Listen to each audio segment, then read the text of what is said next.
J'ai marché, marché, je n'ai trouvé personne. J'ai tourné en rond, oh toujours personne. J'ai fouillé, fouillé, fouillé, fouillé, fouillé. Il n'y a vraiment personne comme lui. J'ai marché, marché, marché, personne, personne.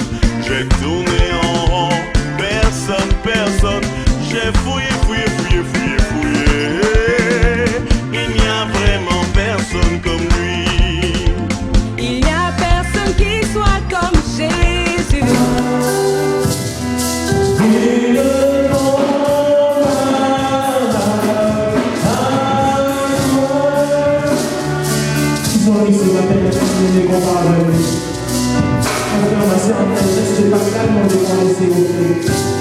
Comment est-ce que tu as vu avec Jésus-Christ? Comment tu as une question? Comment serait ta vie sans Jésus-Christ? Et comment est ta vie avec Jésus-Christ? Ce matin, vraiment un temps pour réfléchir avec Jésus dans notre vie. Alors un temps pour contempler ses merveilles dans nos vies.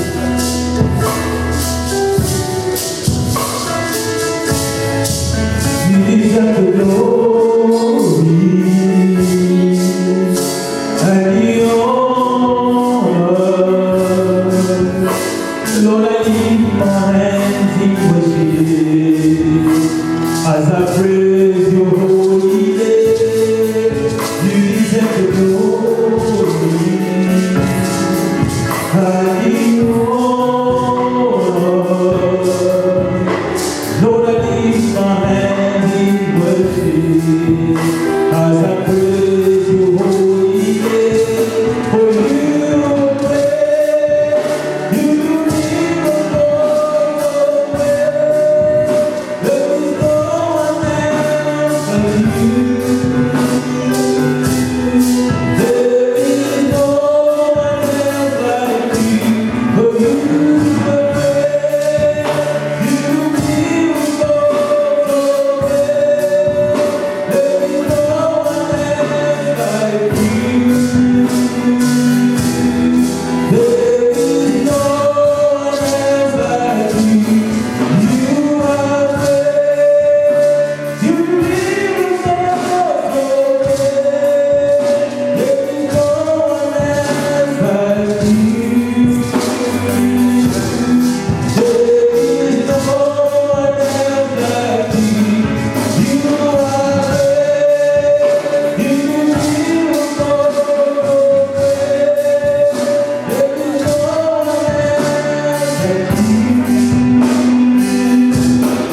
There is no one else like you. You are great. You do miracles, there is no one else like you.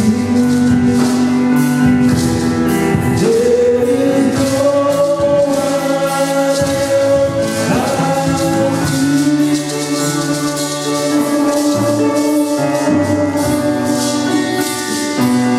Oh, ce matin, la personne qui est comparable à toi, mon Dieu, moi. Dans ma vie, il y a personne qui est comparable à toi, mon Dieu, moi. Tu nous dis, tu as le nom le plus au-dessus de tout le nom. Nous ne pouvons pas te comparer, parce qu'il n'y a rien de comparable à ton Seigneur.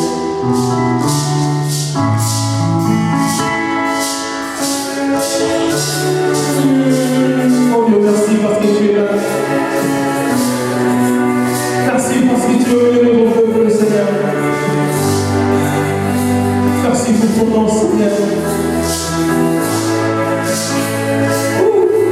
Car tu es bon, tes miracles sont si bons, ils ne comparable à toi.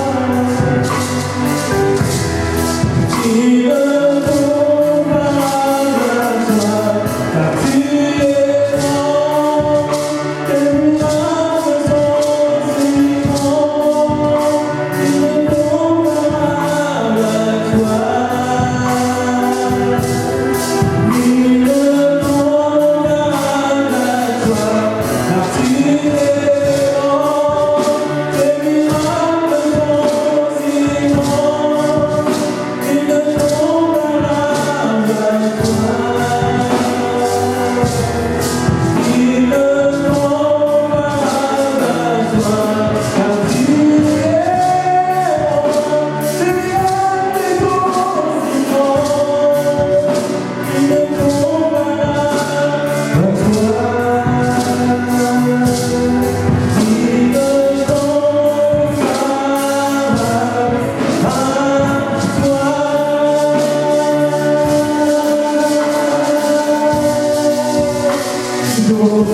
ce matin. Tu es digne de gloire, tu es de louange. Tu es digne de gloire. Tu es digne de gloire. Et de louange. Nous élevons vers toi pour adorer ton Saint-Nom. Nous te rendons gloire et honte. Nous élevons vers toi pour adorer ton Saint-Nom, car tu es grand, tes miracles sont si grands. Ils ne tombent pas à toi. Ils ne tombent pas à toi, car tu es grand, tes miracles sont si grands. Ils ne tombent pas à toi. Ils ne tombent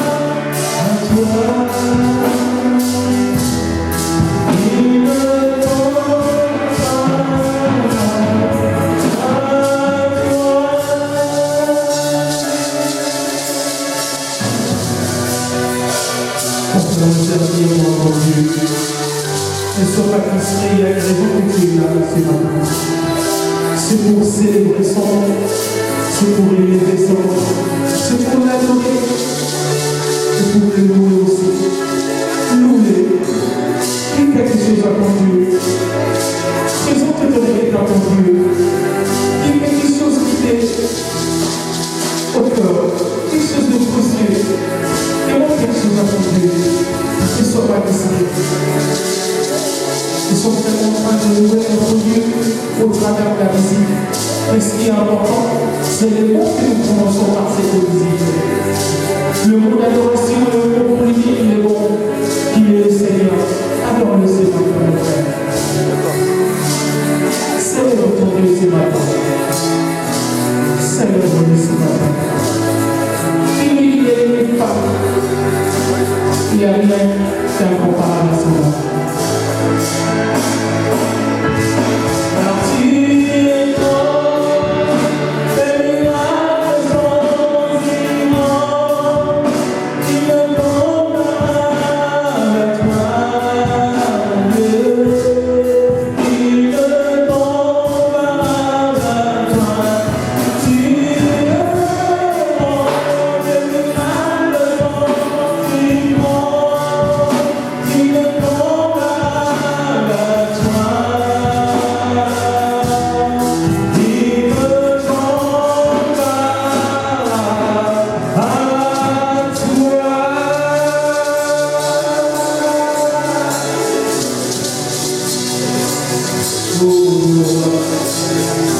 Rien n'est comparable à ton nom, Seigneur.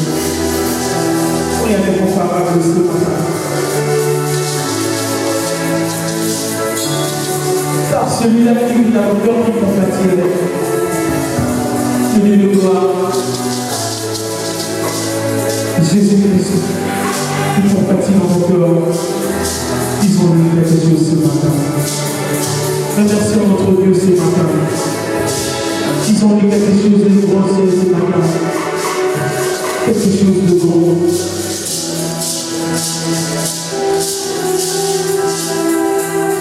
Son amour qui demeure dans nos cœurs. L'amour qu'il a démontré dans le monde de l'État. L'œuvre de grâce qu'il a fait pour te sauver, toi et moi. Pour que nous soyons appelés les enfants de Dieu. Pour que le Saint-Esprit descende dans nos cœurs.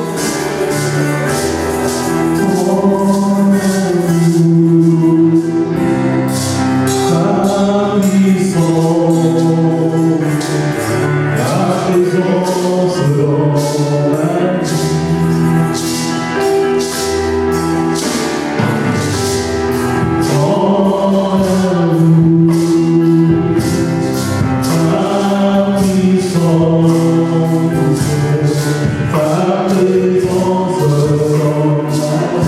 dans ma vie.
Tu as fait la grâce. Tu m'avais mérité.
toi, Seigneur.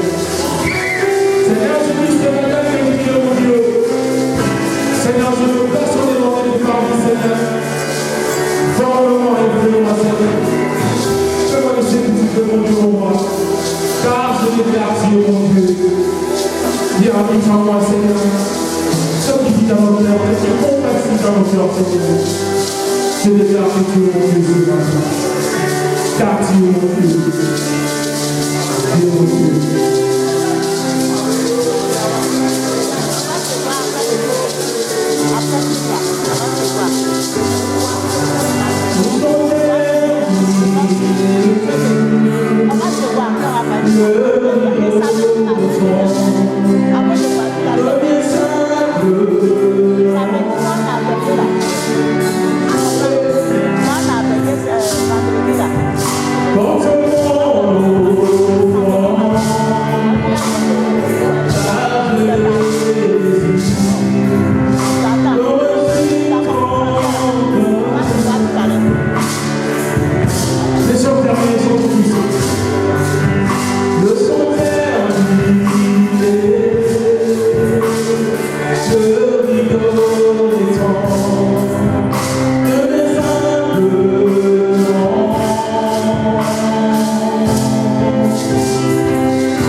de bénédiction que nous avons déjà.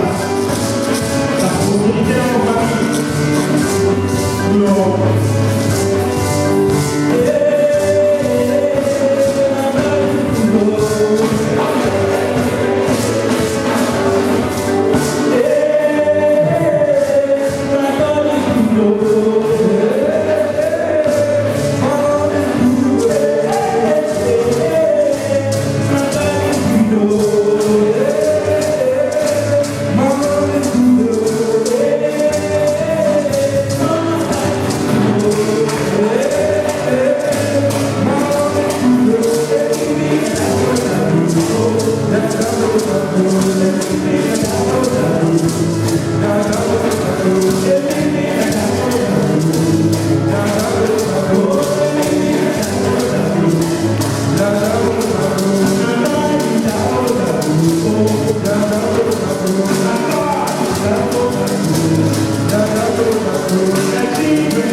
Oh,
Nous sommes dans la joie de l'espoir.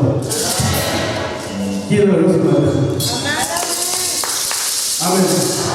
Vous savez, dans la Bible, dans le temps ancien, on a clamé Dieu pour 3 raisons. La première raison, c'était pour préparer les gens à la bataille. Est-ce que tu es pris ce matin? La deuxième raison, c'était pour annoncer l'arrivée du roi. Est-ce que tu es pour acclamer et annoncer l'arrivée du roi? La troisième raison, c'était pour préparer le combat en vous. Est-ce que tu es prêt pour acclamer pour les ennemis? Dieu est en train de combattre pour toi. Si Dieu est en train de faire notre combat. Je veux dire à ton voisin, si Dieu est pour moi.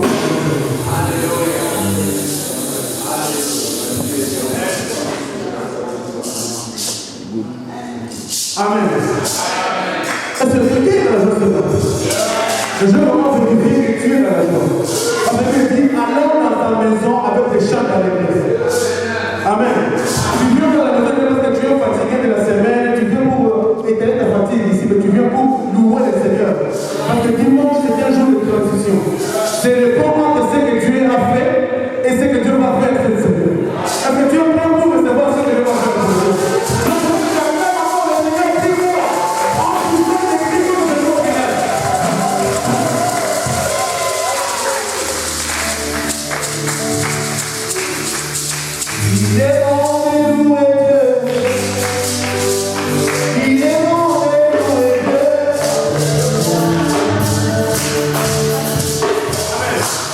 C'est moi, je voulais vérifier que de la joie pour louer le Seigneur.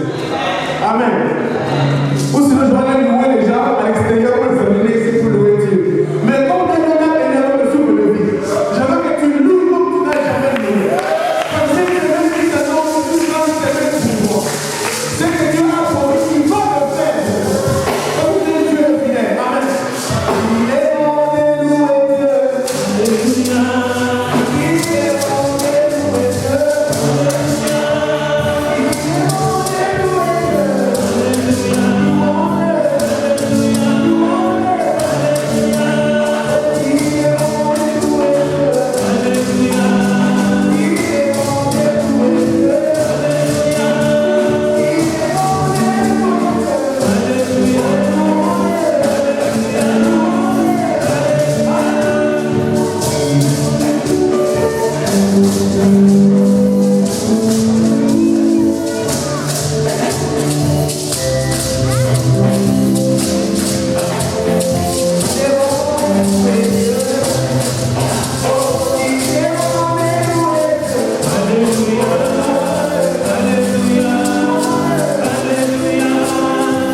adorer le Seigneur avec tes propres mots. Parce qu'il va le faire.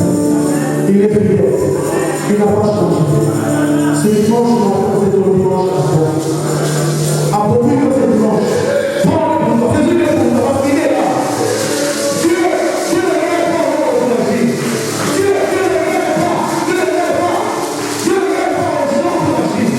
Dieu ne regarde pas les gens par les circonstances. Mais notre Dieu est quelqu'un fidèle. Il a dit, si tu crois, tu verras la gloire.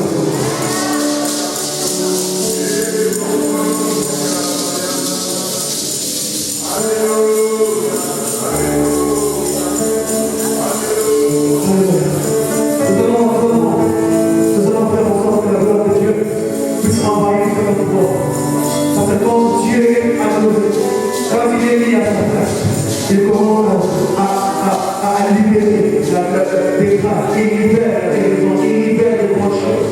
Et je crois que ce matin, Dieu est avec nous. Je sens encore qu'il est prêt pour faire des bonnes choses.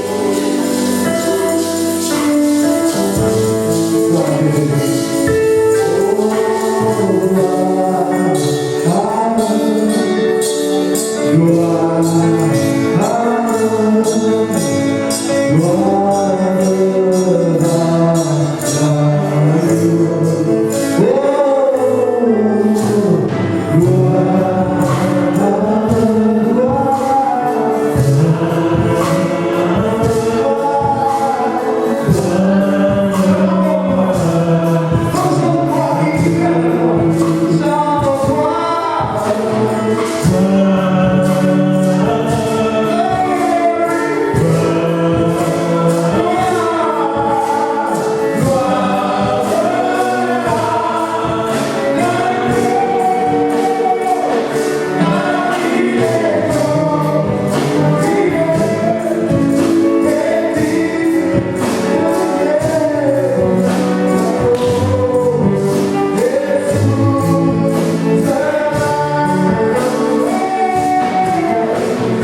sa foi lui est comptée comme justice.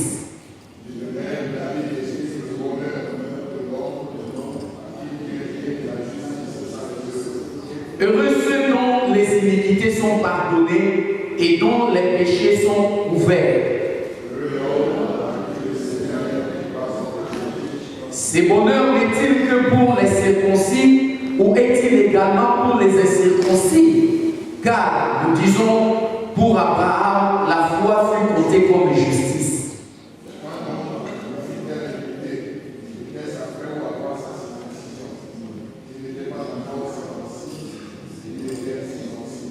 Et il reçut le signe de la circoncision comme sceau de la justice qu'il avait obtenu par la foi quand il était incirconcis. Il est ainsi le Père de tous ceux qui croient, bien qu'incirconcis, pour que la justice leur soit comptée.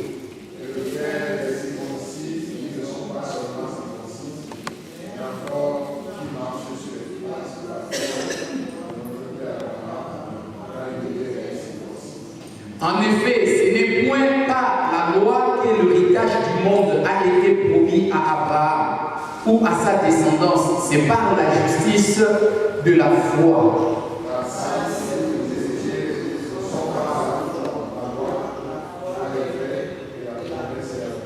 Car la loi produit la colère et là où il n'y a pas de loi, il n'y a pas non plus de transgression.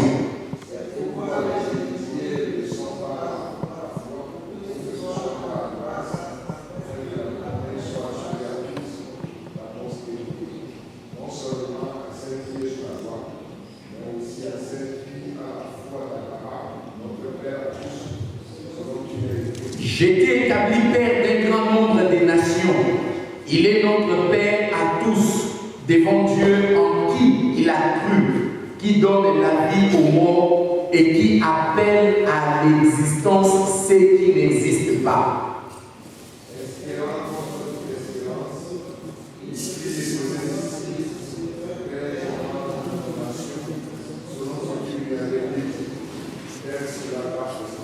Et sans faiblir dans la foi, il considéra son corps presque mourant, puisqu'il avait près de 100 ans et le sein maternel de Sarah déjà atteint par la mort.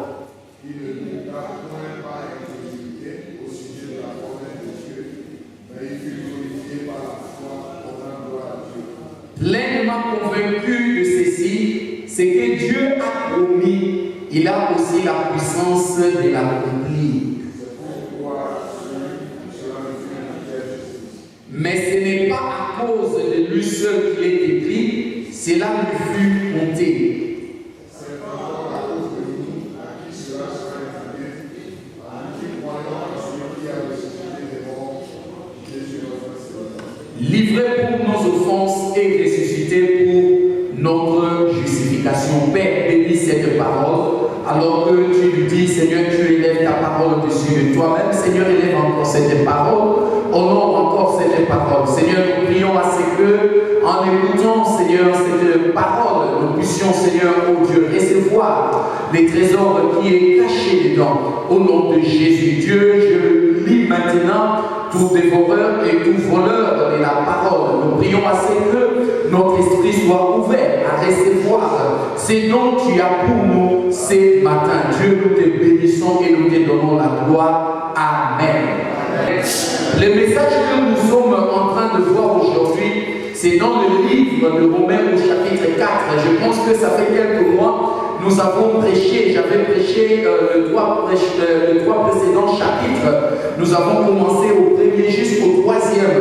Et j'avais dit à chaque fois que Dieu donne l'occasion pour nous permettre de lire ou de faire cet enseignement, je prends encore le temps pour enseigner sur cela. Et aujourd'hui, je vais prendre le 4e livre, mais je vais un tout petit peu récapituler ce que nous avons fait. Vous savez, il y a peut-être de ceux-là qui ont oublié un tout petit peu ce que nous avons vu jusqu'à arriver à ce niveau. Et en tant que pasteur, c'est mon devoir de récapituler à chaque fois le message. Que quelqu'un dise Amen.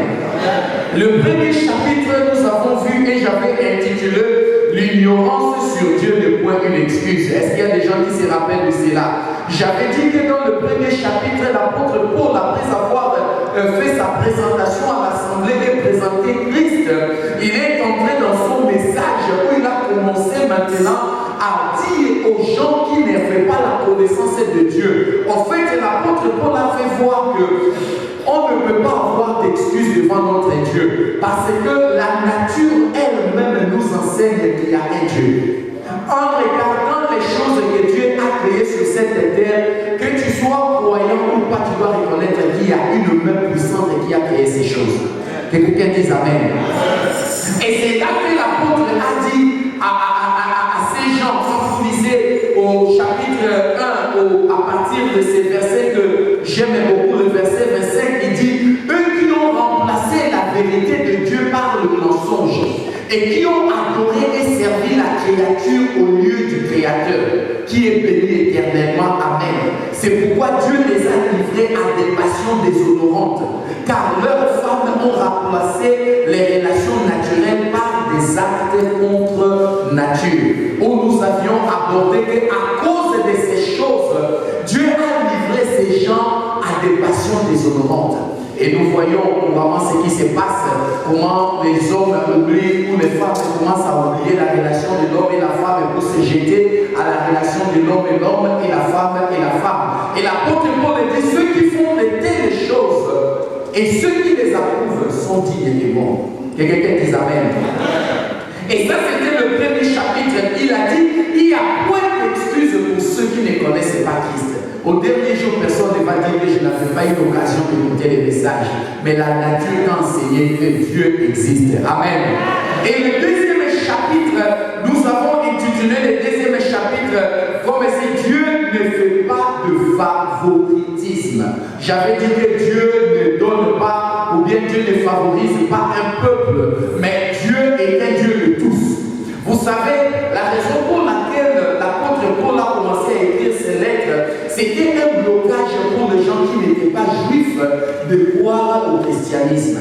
Ce qui s'est passé, à chaque fois que les gens écoutaient les messages, les juifs venaient avec les enseignements de la loi pour dire à ces gens que vous allez recevoir le salut que lorsque vous allez faire les œuvres de la loi. Et si vous ne pratiquez pas la loi, le salut pour vous, vous ne connaissez pas encore. Et cela frustrait les gens qui voulaient devenir chrétiens. Et en ce moment-là, les gens se disaient, mais à quoi sert alors cette parole? Si je dois faire comme ces gens, je dois être circoncis. Et l'apôtre Paul revient dans le chapitre 2 pour montrer à ces juifs que ce n'est pas la circoncision qui compte pour le salut.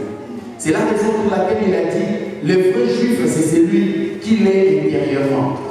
Et la vraie circoncision, c'est celle du cœur et non celle de la chair. Alléluia. C'était pour montrer à ces gens que la circoncision n'est qu'un signe. Mais la vraie circoncision, c'est dans le cœur. Et quand il dépasse, nous arrivons au chapitre 3 où il nous montre, nous avons intitulé Dieu est-il seulement le Dieu des Juifs? J'avais dit non. Parce que l'apôtre Paul a prouvé au Romains 3, 9 que Dieu est-il seulement le Dieu des Juifs? Il dit certes, non. Il est aussi le Dieu des Grecs. Il est aussi le Dieu des non-juifs.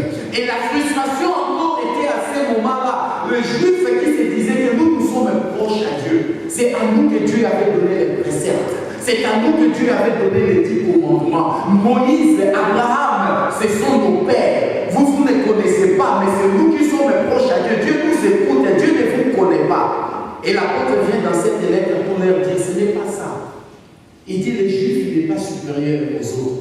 Et il a prouvé dans sa parole, quand vous regardez Romains 3, 23, il dit dans Romains 3, 23, tous ont péché et sont privés de la gloire. Et nous avons dit la fois dernière que si les juifs étaient supérieurs aux autres peuples, ils ne devraient pas être privés de la gloire de Dieu. Mais au moment où nous tous, nous avons été privés de la gloire, cela veut dire que nous sommes tous pareils. Que quelqu'un dise Amen. Que quelqu'un dise Amen. C'est comme je suivais, c'est comme ces prédicateurs le week-end passé qui prêchaient. Et juste quand il a pris ces points, j'ai beaucoup aimé. Il dit, certains pensent que pour rentrer aux cieux, ils doivent mettre d'abord leur pied en Israël. Il dit, certains pensent que pour qu'ils soient exaucés, prier en Israël. Il dit c'est un endroit comme tout autre endroit. Alléluia. C'est un bon endroit historique pour nous, les croyants, d'y aller, de visiter, de voir les merveilles, de voir les grandes choses, de voir là où notre Seigneur est passé. Mais cela ne veut pas dire que pour que Dieu t'exauce, tu dois simplement aller en Israël. J'avais aimé ce point. C'est encore comme la lettre que l'apôtre Paul écrivait. Il dit le juif n'est pas supérieur. Nous sommes tous pareils. Et aujourd'hui, je vais rentrer au chapitre 4. Vous voyez, l'apôtre Paul a commencé premièrement les trois précédents chapitres à briser tout ce qui pouvait être créé comme étant blocage. Tout ce qui pouvait bloquer les gens à ne pas recevoir le salut. Il commence à enlever cela de leur pensée. Et il rentre dans le chapitre 4. J'ai intitulé le message d'aujourd'hui comme étant je suis un héritier. Quelqu'un dit je suis un héritier. Quelqu'un dit encore je suis un héritier.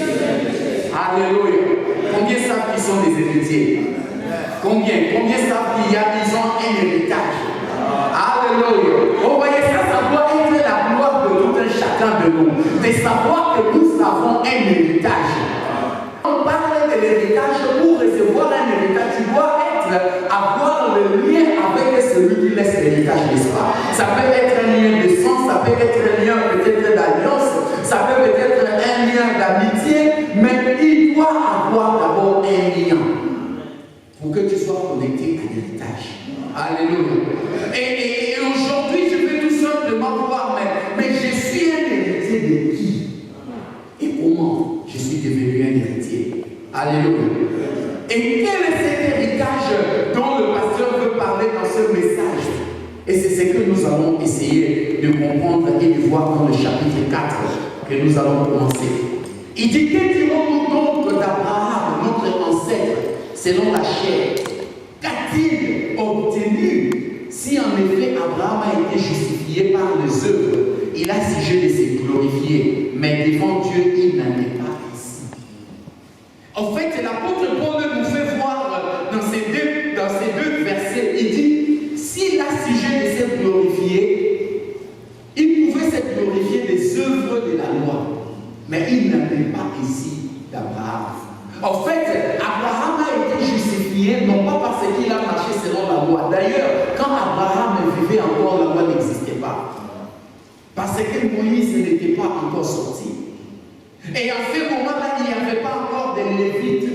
Et nous ne connaissions pas encore la loi en ce moment. Et ici maintenant, il dit, si en effet Abraham a été justifié par les œuvres, il a sujet de se glorifier. Il pouvait se glorifier. Vous voyez, on se glorifie quand on mérite quelque chose, n'est-ce pas? Tu peux te glorifier parce que tu as mérité. Tu peux travailler à la fin du mois quand tu reçois un salaire. Tu peux dire, je sais que c'est une grâce quand on te paye, n'est-ce pas? Mais tu peux te dire, ah, j'ai travaillé, j'ai gagné quelque chose. Mais pour quelqu'un, par exemple, qui n'a pas travaillé, amen, et qui vient à la fin du mois, on lui donne de l'argent, est-ce que cette personne peut dire qu'il a mérité cet argent?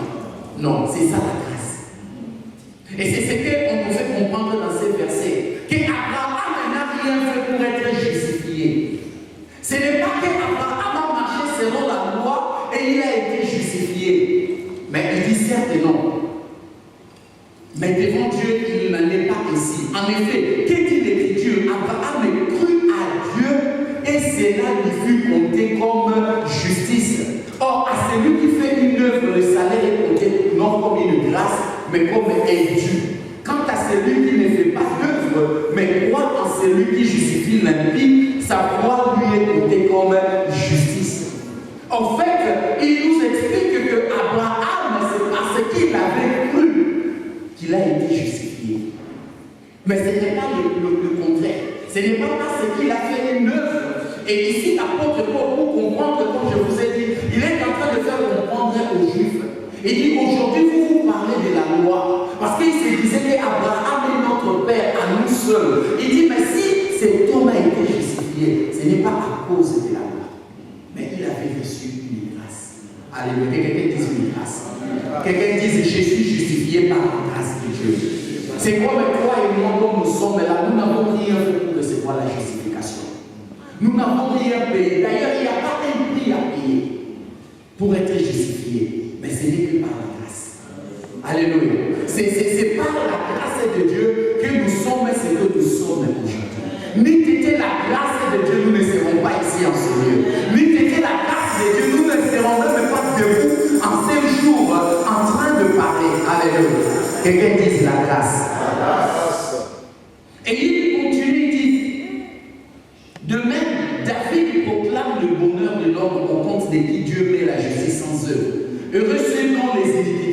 pardonnés et dont les péchés sont couverts. Heureux l'homme à qui le Seigneur ne compte pas son péché. Ces bonheurs n'est-il que pour les circoncis ou est-il également pour les incirconcis?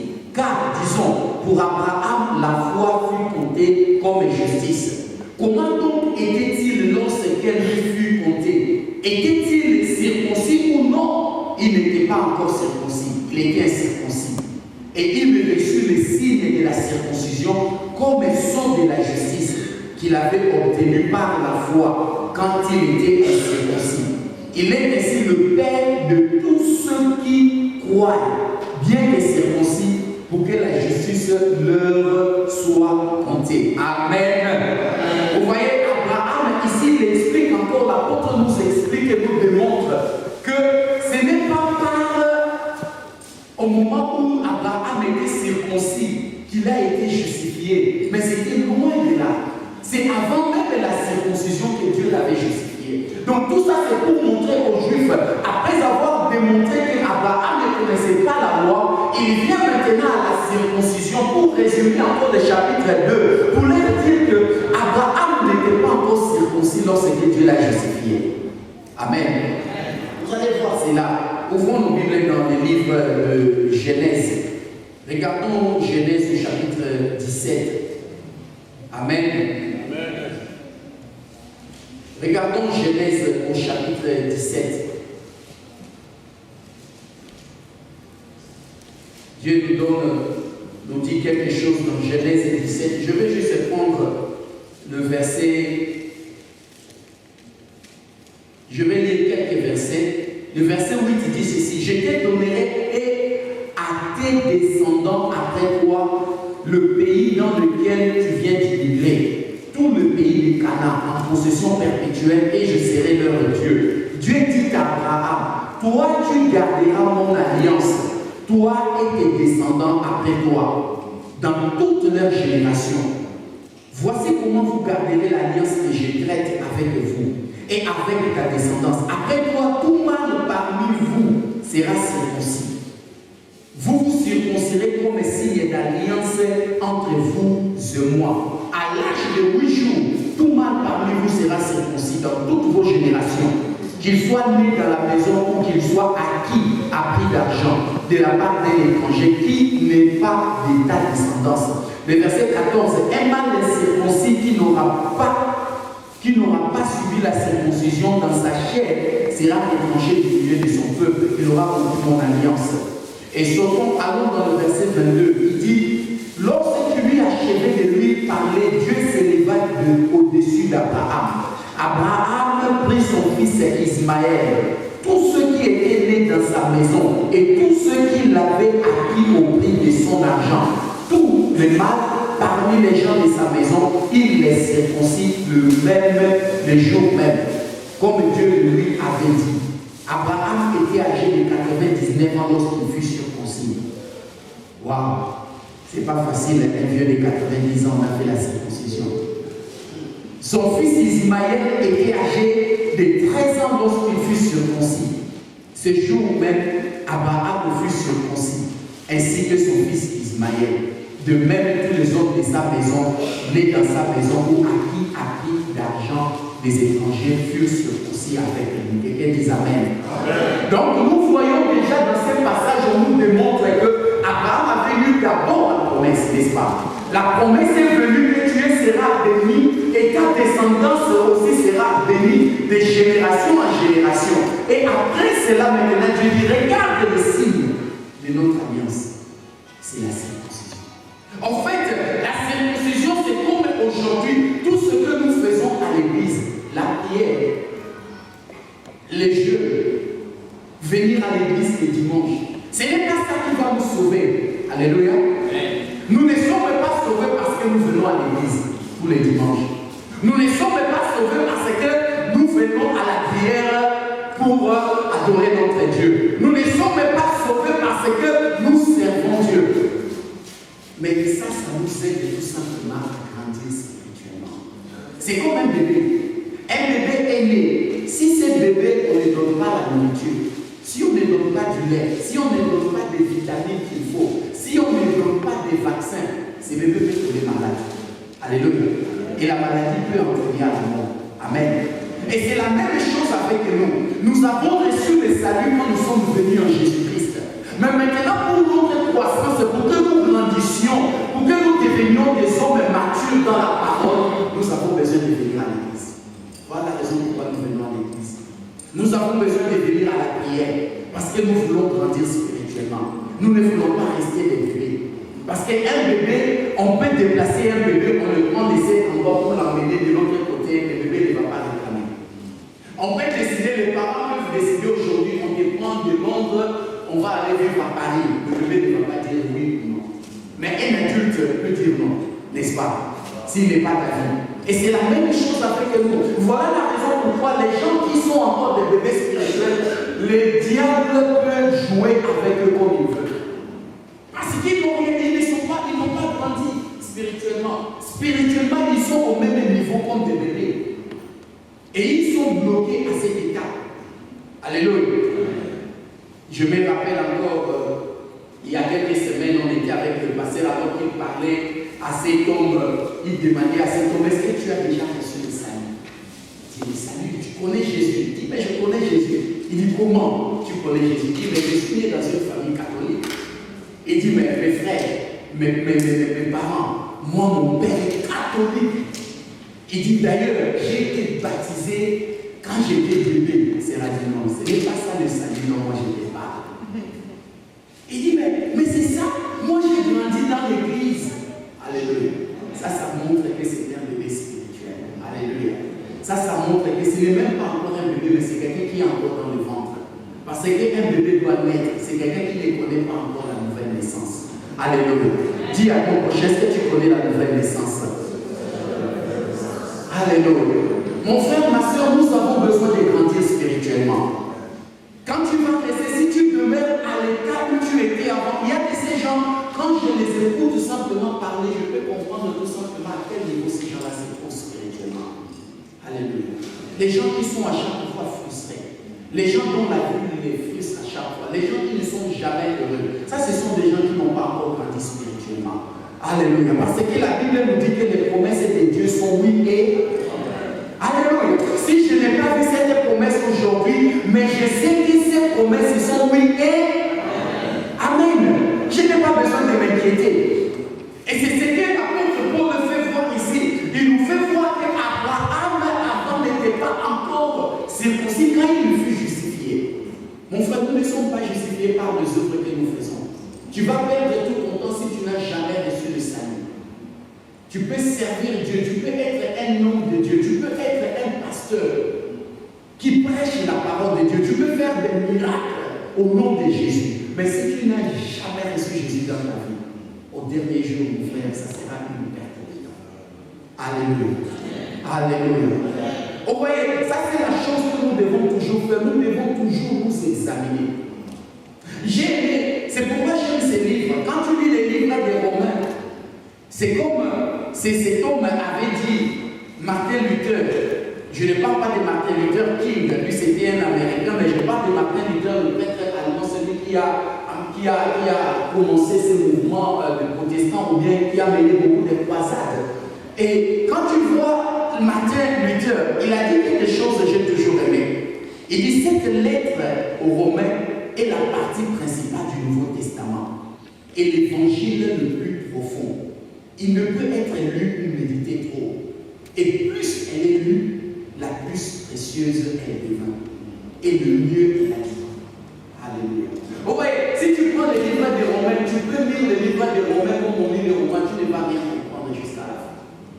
D'ailleurs, je vous avais donné un exemple, je vous avais dit que dans le passé, je lisais les livres des Romains, mais je ne comprenais pas. C'était un des livres dans le Nouveau Testament que je trouvais le plus difficile à comprendre. Mais il a dit quelque chose. Il dit, plus tu lis ces livres, donc quand tu prends ton temps à lire, tu n'as pas compris, tu vas revenir encore à lire cela. C'est là que ça devient précieux dans ta vie. Alléluia. Alléluia. Parce qu'il n'y a rien qui est plus élevé que la grâce du salut. Mon frère, ma soeur, je peux prêcher, je ne sais quoi comme un message à vous. Mais si au dernier jour, le salut n'est jamais prêché à vous, ça serait quelque chose que le Seigneur va demander. Alléluia. Pourquoi nous n'avons pas fait cela? Vous voyez, c'est la raison pour laquelle il a dit que ça c'est la partie principale du Nouveau Testament. On ne peut pas parler du Nouveau Testament sans pour autant parler du salut. Que quelqu'un dise le salut. Que quelqu'un dise le salut. Et l'apôtre continue dans sa lettre. Quand vous arrivez au verset 13, nous retournons rapidement dans les livres de Romains. Nous essayons d'aller rapidement dans ces livres. Si nous retournons au verset 13, il dit ceci au verset 13. En effet, ce n'est point par la loi que l'héritage du monde a été promis à Abraham ou à sa descendance. C'est par la justice de la foi. Si c'est par la loi qu'on est héritier, la foi est vaine et la promesse est annulée. Mon frère, il dit maintenant, si c'est par la loi que nous sommes devenus héritiers d'Abraham, alléluia, c'est en vain que nous croyons. Parce que personne parmi nous ne fait la loi ou ne pratique la loi comme la loi est donnée aux Juifs. Alléluia. Est-ce que nous comprenons cela? Il dit c'est en vain si c'est par la loi que nous faisons ces choses. La foi est vaine. Mais il continue au verset 13, il dit car la loi produit la colère. Et là où il n'y a pas de loi, il n'y a pas non plus de transgression. Je vous avais dit que la loi en elle-même n'est pas un péché. Mais l'apôtre dit que c'est à cause de la loi que j'ai connu le péché. Parce que si la loi n'avait pas dit que tu ne convoiteras pas, moi je ne demande pas aussi la convoitise. Mais au moment où la loi a dit, c'est comme chez nous, c'est comme nous. C'est au moment où tu dis à l'enfant, mais il ne faut pas faire ça que l'enfant doit faire. Alléluia. Alléluia. C'est quand la loi a parlé que nous avons, parce que la chair a profité maintenant de la loi pour nous séduire dans le péché. Mais la loi elle-même n'est pas mauvaise. Amen. Il dit donc c'est par la foi qu'il s'agisse d'une grâce, afin que la promesse soit assurée à toute la descendance. Non seulement à celle qui a la loi, mais aussi à celle qui a la foi d'Abraham, notre Père à tous, selon qu'il est écrit. Ici, il explique encore, il nous explique, il dit, ce n'est pas que cette promesse est donnée simplement à ceux qui pratiquent la loi, mais à ceux qui ont la foi d'Abraham. Quelle est la foi qu'Abraham avait? Alléluia. Quelle est cette foi? Qu'est-ce que cet homme avait fait pour qu'il soit justifié? Et la Bible dit au verset 17, il dit, j'étais établi père d'un grand nombre de nations. Regardez, j'ai souvent lu ce passage même dans Genèse, même ici dans les Romains, mais je n'ai jamais vraiment fait trop attention à ça. Quand tu regardes, il n'a pas utilisé nation au singulier, mais nation au pluriel. Alléluia. Donc, pour nous démontrer, on vient démontrer aux Juifs que Abraham n'est pas simplement père de la nation juive, mais Dieu va établir père des nations. Et ça, c'est la parole que Dieu avait déjà donnée dans le passé. Alléluia. C'est déjà dans Genèse où nous étions. Je vais retourner encore rapidement dans Genèse 17, où nous avons lu. Genèse 17 est en route, il a dit, lorsqu'Abraham fut âgé de 99 ans, l'Éternel lui dit, je suis le Dieu Tout-Puissant, marche devant ma face et sois intègre. J'établirai mon alliance avec toi et je te multiplierai à l'extrême. Abraham tomba face contre terre et Dieu lui parla en ces termes. Pour moi, voici mon alliance avec toi. Tu deviendras le père d'une foule de nations. Alléluia. Alléluia. Il a utilisé des nations, même mot, ou bien même verset, l'apôtre Paul a utilisé dans Romains, c'est ça qui a été utilisé. Ça, c'est le verset original, c'est dans Romains, dans Genèse 17, 4. Il dit une foule de nations. On ne t'appellera plus du nom d'Abraham, mais ton nom sera Abraham, car je te rends père d'une foule de nations. Mais maintenant, il rentre dans la chose même que je veux vous parler. Il dit, je te rendrai extrêmement fécond. Alléluia. Il y a quelqu'un qui dit extrêmement fécond. Dit Dieu m'a rendu extrêmement fécond. Dit Dieu m'a rendu extrêmement fécond. Tout ce que je touche avec mes mains seront multipliés. Alléluia. C'est ça la promesse qui est dans la parole. Vous voyez, c'est que je dis souvent, la vie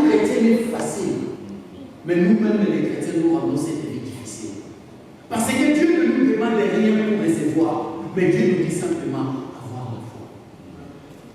Et dit, si tu crois simplement à ses promesses, c'est là qui est donné. Des fois, nous voulons compliquer la parole. Des fois, nous voulons, peut-être, si je prie 4 fois la journée, 5 fois, c'est bien bon. Mais la promesse de Dieu, c'est par la foi. Que quelqu'un dise par la foi. Alléluia. Tu peux recevoir toutes choses que par la foi. Et la Bible nous explique qu'Abraham a reçu jusqu'à l'âge de 99 ans. Il n'avait pas encore d'enfant. Il a dit à Dieu, Dieu, tu me laisses partir, tu me parles de l'héritage, mais c'est seulement Eliezer que tu m'as donné qui sera mon héritier. Où est ma descendance? Dieu lui a dit, ce n'est pas ça. Il dit, ce n'est pas Eliezer que toi tu regardes, mais j'ai été donné ta descendance à toi propre. La Bible dit, jusqu'à 99 ans, il était vieux, fatigué. Et sa femme Sarah était déjà à l'âge où même selon la science, elle avait déjà commencé la ménopause. En d'autres termes, Sarah ne pouvait plus concevoir. Mais la Bible dit qu'Abraham était fidèle à la promesse. Alléluia. Mon frère, ma soeur, je veux tout simplement te dire que peu importe le nombre d'années qui passent dans ta vie, mais les promesses de Dieu dans ta vie vont finir par se réaliser. Parce que le Dieu qui a donné les promesses n'est pas un homme. Il n'est pas un fils d'Adam tout est manqué. Mais ce qu'il a dit, il finira par les réaliser. Il a 99 ans, il a donné un enfant à un vieux fatigué, il peut encore le faire pour toi. Alléluia. Demande à ton prochain, tu as 99 ans. Non, demande-lui encore, est-ce que tu as 99 ans? Qui a 99 ans dans cette salle? C'est cette personne-là qui peut me dire qu'il n'a pas encore vu les promesses réalisées. Mais si tu as moins de 99 ans, cela veut dire que Dieu n'a pas encore fini avec toi. Alléluia. Cela veut dire que les promesses de Dieu qui sont en Genèse, qu'il va te rendre extrêmement fécond, tu es fécond. C'est à toi de croire à cela. Mon frère, si tu crois que tu es fécond, tu es fécond. Si tu crois que tu es stérile, tu demeureras stérile. Tout ce que tu vas toucher, rien ne va se passer. Mais moi, je sais que nous sommes des gens qui sont féconds. Alléluia. Alléluia. Il continue dans sa parole, il dit, je t'ai rendu extrêmement fécond. Je ferai naître de toi des nations. Dit, des nations sortiront de mon ventre. Il dit encore, il dit, et des rois sortiront de toi. Dit, des rois sortiront de moi. Dit, des rois sortiront de moi. Mon frère, nous devons être de ces gens, quand nous marchons à la rue, partout où nous sommes, nous devons montrer que nous sommes là. Alléluia. Nous devons montrer que nous ne sommes pas des gens qui pleurent à chaque fois. Parce que les promesses que nous savons, le monde n'a pas ces promesses.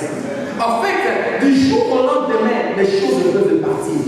Les gens qui ont l'héritage, ils peuvent perdre. On a vu cela quand il y a eu le crédit crunch. Les sociétés que nous connaissions à l'époque, toutes ces sociétés, récemment je les ai écoutées dans la radio, on disait que même la compagnie Comex, une grande compagnie que je connais dans ce pays, disent qu'ils sont déjà dans l'administration. On a vu des compagnies comme JD, ils sont dans l'administration. Des compagnies où on pouvait dire que ces compagnies-là où ils sont arrivés, ils ne vont plus descendre. Mais aujourd'hui, ils sont partis. Mon frère, pour te dire tout simplement, ne regarde pas ce que tu vois physiquement, mais toi, regarde ce que tu vois avec la foi. Parce que ce que Dieu a promis, il va le faire. Je n'ai jamais la raison pour laquelle David avait dit, j'étais jeune, j'ai vieilli, je n'ai jamais vu un juste abandonné, ni sa génération. Vous voyez, hier soir, alors que je préparais ce message, Dieu m'a dit, la raison pour laquelle quand nous donnons nos dîmes, nous ne sommes pas simplement de donner pour nous-mêmes, mais nous sommes en train de donner pour les générations à venir. Alléluia. Vous voyez, il y a des gens aux États-Unis, des Noirs qui sont des riches. Ce n'est pas à cause de ce qu'ils ont fait, mais c'est à cause de ce que leurs parents ont fait dans le passé. Mon frère, ma soeur, les dîmes que tu donnes, c'est l'assurance dans tes finances et l'assurance dans les finances des enfants qui vont venir après toi. Alléluia. Et je déclare aujourd'hui qu'aucun de nos enfants ne va mendier dans ce pays, ni en Afrique, au nom de Jésus. Alléluia. À ce moment même, Dieu m'a dit, déclare cette parole petits-enfants. Et j'ai commencé à déclarer cela dans la maison. Je marchais, je commençais à déclarer, aucun de mes enfants, moi leur père, je n'ai jamais mendié, aucun de ces enfants, à cause des dîmes que je donne à mon Dieu. Alléluia. Alléluia. Alléluia. Vous voyez, il dit, c'est par la foi qu'Abraham a reçu la promesse. Mon frère, tu es un héritier sans pour autant que tu le saches. Mais le jour où tu avais reçu Jésus comme Seigneur et Sauveur, Jésus t'a fait devenir un héritier. Alléluia. Tu n'es pas un homme qui n'a rien. Si ton père physique, ta mère physique ne t'a rien laissé, mais sache que le père spirituel a donné des choses que ton père ne pouvait pas te donner. Alléluia. Mon père ne m'a pas laissé un héritage, mais cela peu m'importe. Peu importe ce qu'il n'a pas ou ce qu'il a laissé. Il a laissé 2 ou 3 parcelles. Ça, c'est ce qu'il a fait. Moi aussi, je travaille pour laisser quelque chose, mais je sais que mon Dieu a des trésors. Alléluia. Dis, je suis un héritier. Je suis un héritier. L'apôtre dit maintenant, il nous dit dans la parole, il dit, c'est par la foi qu'Abraham a obtenu la promesse. Abraham n'avait rien fait, mais Abraham a cru tout simplement à ce Dieu. Il dit, même à 99 ans, j'ai cru toujours à ce Dieu. Vous voyez, j'étais arrivé à un moment donné, je me rappelle quand j'attendais encore de ces jours, je me rappelle, il arrivait des jours où tous les jours je me réveillais et je disais, demain Dieu va changer ma situation. Alléluia. Et c'est ce principe même que je marche avec jusqu'à aujourd'hui. J'ai dit, peu importe la difficulté que je suis ou bien qui est devant moi, je sais que Dieu peut changer ma situation en une seconde. Alléluia. Cela ne prend pas une année pour que Dieu change. J'ai besoin simplement que Dieu dise un mot. Ses serviteurs ont dit, Seigneur, tu n'es pas digne de rentrer dans ma maison, mais dis simplement une parole. Et mon serviteur sera guéri. J'ai besoin d'une parole venant de Dieu. Qu'il me dise un mot sur ma vie. Alléluia. Alléluia. Si je suis un héritier, je n'ai pas besoin d'être triste. Je n'ai pas besoin de regarder ce que les hommes font ou ne font pas. Je n'ai pas besoin de regarder le matériel.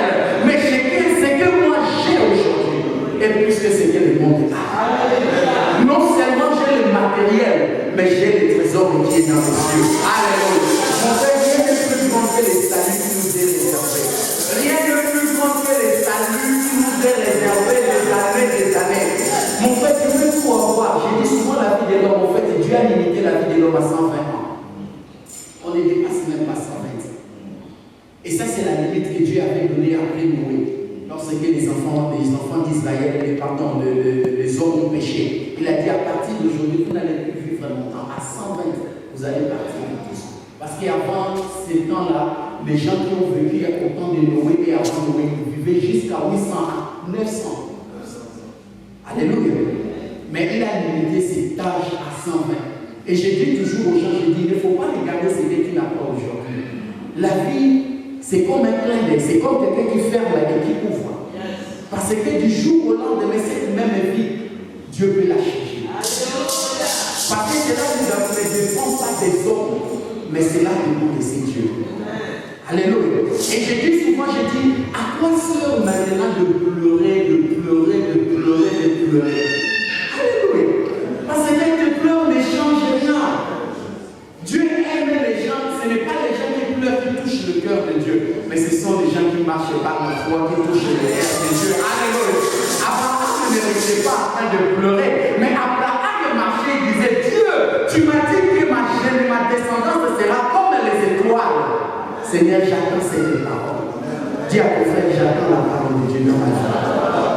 Alléluia. Je veux tout simplement arrêter, vu notre temps qui est déjà parti. Mais je veux tout simplement voir le verset 23 et 25 de Romains 8 où nous étions. Il a dit quelque chose dans Romains 8. Il dit ceci, au verset 25, certes,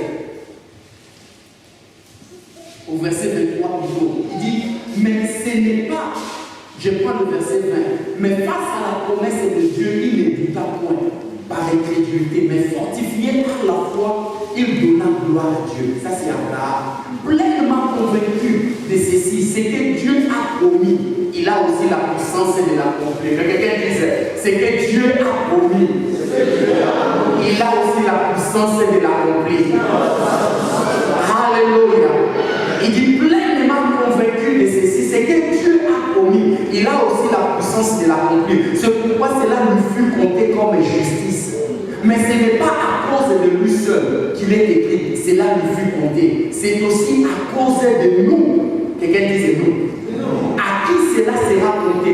Nous qui croyons en celui qui a ressuscité d'entre les morts, Jésus notre Seigneur, livré pour nos offenses et ressuscité pour notre justification. Alléluia. Alléluia. Mon frère, ma soeur, je veux tout simplement te dire que cet héritage est aussi préparé pour toi. Toi et moi, nous qui sommes ici en ce lieu, aujourd'hui nous avons un héritage que nous ne devons pas oublier. Cet héritage, nous l'avons reçu le jour où nous avons reçu Christ dans notre vie. Et la parole nous démontre que nous sommes des héritiers. Voilà la raison pourquoi je viens tout simplement pour te dire aujourd'hui, tu n'as pas besoin de t'inquiéter. Parce que Dieu qui a fait avec Abraham, il le fera aussi. Juste pour une minute, je veux juste que nous puissions baisser tout simplement nos têtes.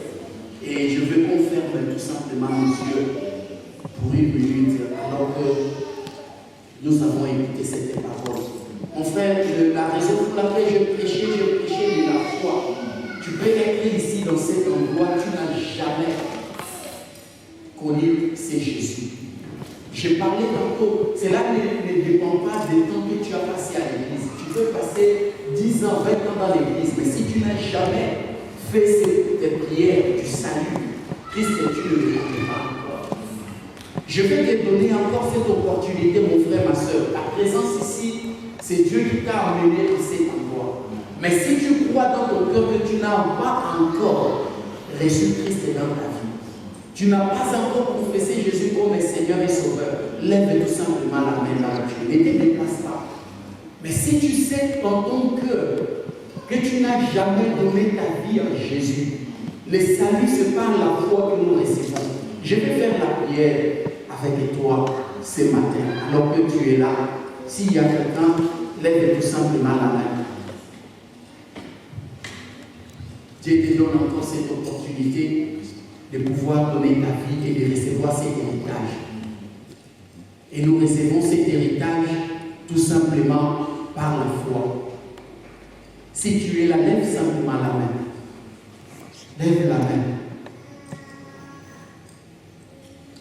Il y a une main, alors que nos têtes sont toujours baissées. Je vais tout simplement faire cette prière avec le frère. Si tu peux tout simplement venir, approche-toi devant. Je vais faire cette prière avec toi. Je vais faire cette prière. C'est peut-être à cause de toi que Dieu a voulu que ce message soit prêché. Mais je vais simplement faire cette prière avec toi. Alors que nos têtes sont toujours baissées et nous sommes en train de prier pour notre frère, je veux simplement que tu répètes cette parole. Parce que ce que tu as fait aujourd'hui, tu ne vas jamais quitter dans ta vie. Mais Dieu qui t'a donné cette opportunité de donner ta vie aujourd'hui à nous, il va écrire ton nom aujourd'hui dans les livres de vie. Fais seulement cette prière. Seigneur Jésus, je te remercie de ces moments que tu m'as accordé d'écouter ta parole. Aujourd'hui, je viens devant toi et confesser mes péchés. Seigneur Jésus, pardonne-moi de tous mes péchés, de tout ce que j'avais fait quand je ne te connaissais pas. Aujourd'hui, je demande que tu me laves avec le sang de Jésus. Lave-moi, rends-moi pur. Seigneur Jésus, je te demande de venir dans ma vie. Je te reçois aujourd'hui comme mon Seigneur et mon Sauveur. Sois le Seigneur et le Sauveur de ma vie. Guide-moi dans le nom de Jésus. Amen. Éternel mon Dieu, par cette prière et par, Seigneur, ces saluts aujourd'hui que tu as accordé à ton Fils, Dieu, je déclare, comme la parole nous dit, que lorsque une âme est sauvée et gagnée, il y a une fête dans les cieux. Dieu, aujourd'hui, il y a une fête que les anges sont en train de faire. Seigneur, à quoi, Seigneur, est bon de gagner tout le monde et de perdre, Seigneur, son âme? Mais aujourd'hui, alors que ton Fils a donné encore sa vie à toi, ô Éternel, notre Dieu, nous te bénissons. Seigneur, guide, Seigneur Jésus, guide sa vie. Alors qu'il t'a reçu comme Seigneur et Sauveur, alors qu'il a demandé à ce que tu guides, Seigneur, guide-les à partir d'aujourd'hui. Change, Seigneur, laisse que le promesse d'Abraham que nous avons lu et écouté aujourd'hui soit, Seigneur, sa portion dans le nom de Jésus. Seigneur, qu'il ne regrette jamais, qu'il ne manque de rien à cause de ces moments et de cette prière qu'il a faite. Nous te donnons toute la gloire. Merci, Seigneur Jésus. Amen. Amen. Alléluia. Père, bénis encore ta parole alors que tu nous as encore donné cette opportunité. Nous bénissons ton nom, Seigneur, pour ce message. Nous bénissons ton nom pour le héritage que tu nous as donné. Nous bénissons ton nom pour tes promesses qui sont oui et amen dans notre vie. Laisse que la gloire te revienne pour les siècles des siècles. Amen. Et la communion du Saint-Esprit soit avec nous. Amen. Si vous permettez, pour l'événement de jour 17 sont disponibles ici. Amen. Alléluia. Que le Seigneur restez dans l'applaudissement. Que le Seigneur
Je lève les yeux vers les montagnes.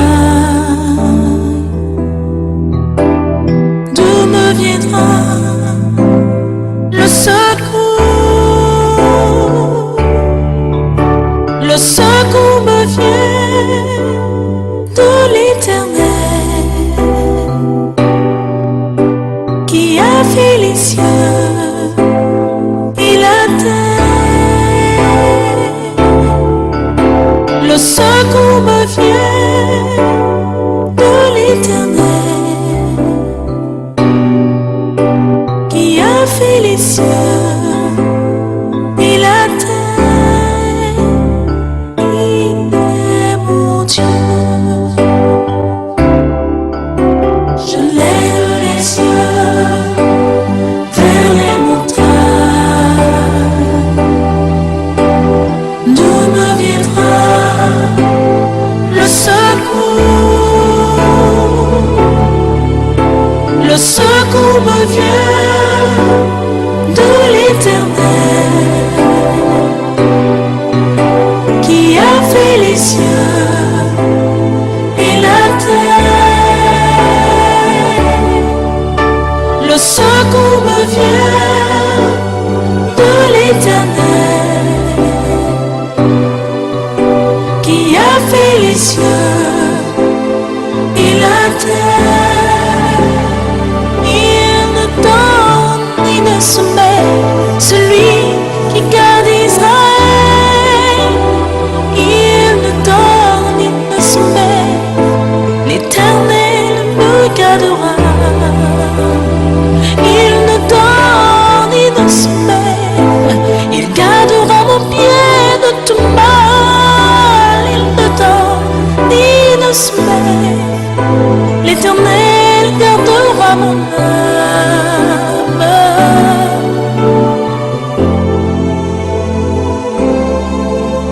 Je lève les yeux vers les montagnes. D'où me viendra le secours? Le secours me vient de l'Éternel qui a fait les cieux et la terre. Le secours me vient de l'Éternel qui a fait les cieux et la terre. Le secours me vient de l'Éternel. Le secours me vient de l'Éternel qui a fait les cieux et la terre. Le secours me vient de l'Éternel des armées qui a fait les cieux et la terre. Il est mon Dieu.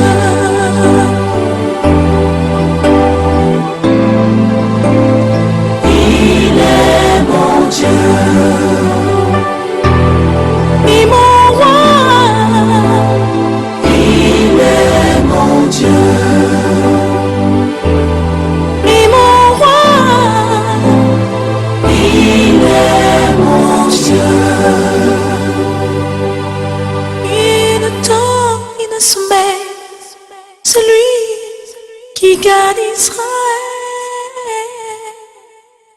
Oh, il ne dort, il ne sommeille, l'Éternel gardera.